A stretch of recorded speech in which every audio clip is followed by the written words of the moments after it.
欢迎来到巴巴娱乐呀频道，请订阅频道，所以大家不要错过当天最热门的新闻。我们今天的时事通讯包括以下内容：程毅总算上对了综艺，让观众看到了他的逻辑和三观。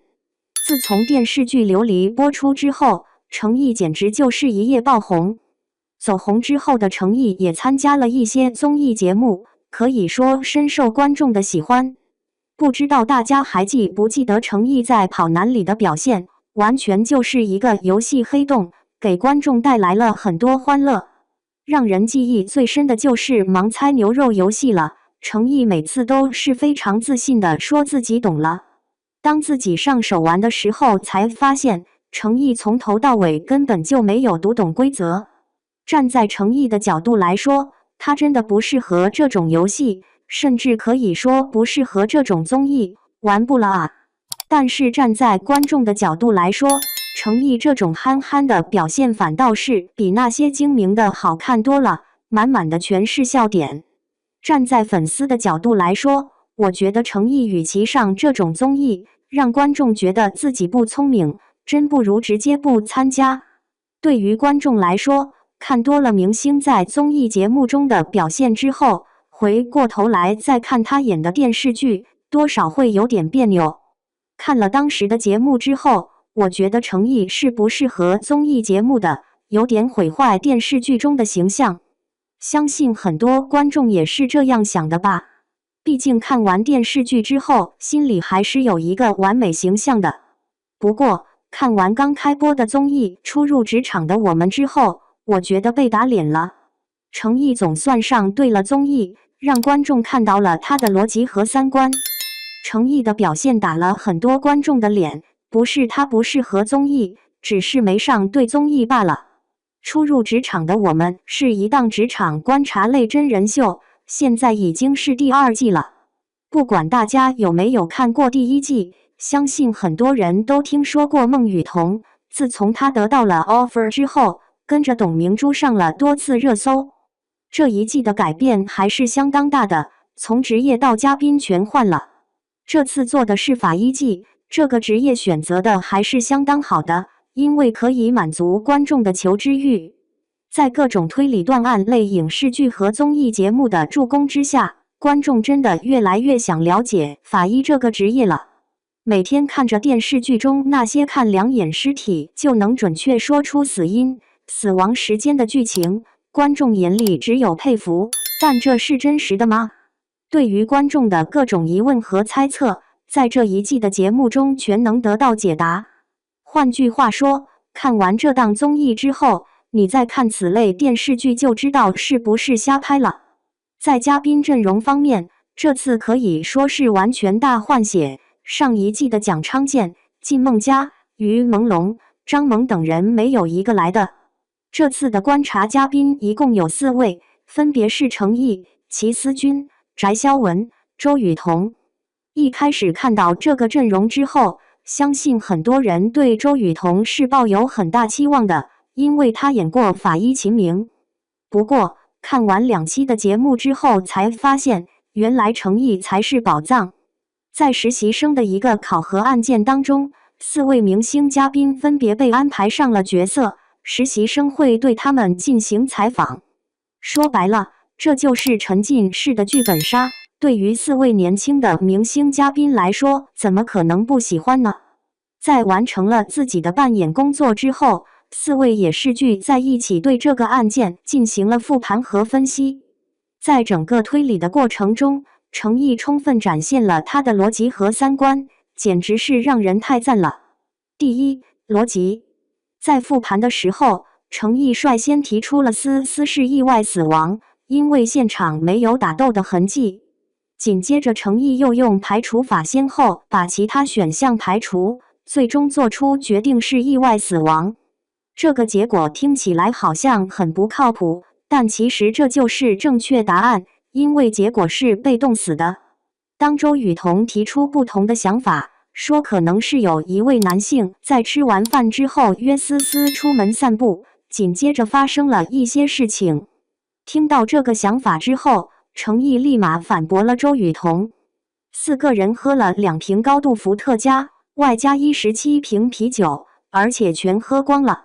在正常情况下，喝了这么多酒，绝对不可能有人是清醒的，除非是遇到了对酒精免疫的人。在现实生活中，大家都喝过酒，当你喝多了之后会干什么呢？还会约异性去散步吗？换句话说，站都站不住了，散的哪门子步呢？在整个推理过程中，周雨彤脑补了很多故事，说的翟潇闻连连赞同。但是程毅非常清醒，他从常理去分析这个案件，认为老石非常喜欢思思，是绝对不可能害对方的。相比之下，程毅的逻辑是要比所有人都强的。在所有人都怀疑老石是凶手的时候，只有程毅一个人非常坚定思思是意外死亡。看了这期节目之后，很多观众真的是对程毅刮目相看了。在这4人当中，程毅的每一句话都有理有据，逻辑非常清晰。看到程毅的表现之后，观众都纷纷喊话让他去参加《明星大侦探》。说实话，程毅有这样的逻辑推理能力，要是去了剧本杀类的综艺，绝对会大放异彩的。第二，三观。在这次的推理过程中，程毅说了这么一句话：你半夜约我出去干嘛？你对一个女性是不尊重的，谁半夜跟你出去啊？程毅这番话真的是太圈粉了，这个三观真的是太正了。在现实生活中，有很多半夜约女生出去的，这已经成了一种常态。程毅的话听起来好像有点太过保守，但这个思想绝对是没有任何问题的。如果2个人已经成了情侣关系，晚上约会很正常，但要只是追求状态的话，这确实是对女性的不尊重。从跑男到初入职场的我们，程毅总算是上对综艺了。这是一档法医实习的真人秀，就连导师都夸赞程毅有当法医的潜质。程毅的表现确实不错，这档综艺也非常适合他。可惜这一季给到明星嘉宾的镜头比较少。对于节目组来说，这是一个很大胆的尝试和挑战。任何综艺节目都会请明星当嘉宾，因为明星都是自带粉丝的，他们的人气对节目的收视可以起到一个保障作用。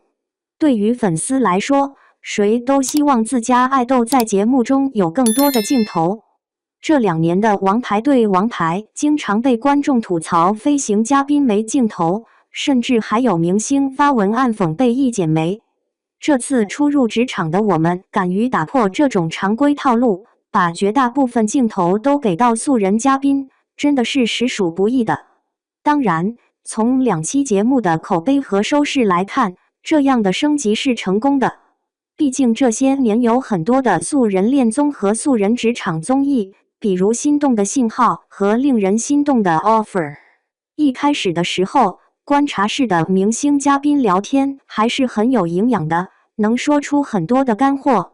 现在不行了，恋综一切到观察室只剩下好甜啊，好浪漫啊等这种磕糖的声音，职场综艺切到观察室也只剩下某某加油，心疼某某的声音，可以说非常肤浅。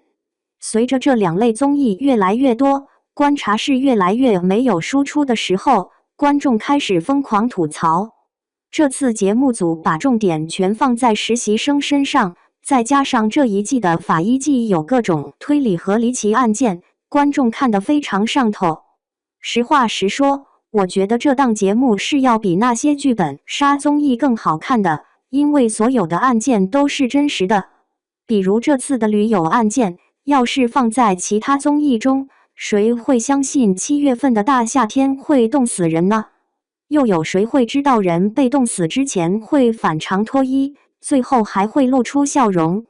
只有看了这次的节目，大家才明白童话故事中卖火柴的小女孩最后的笑容是真实的。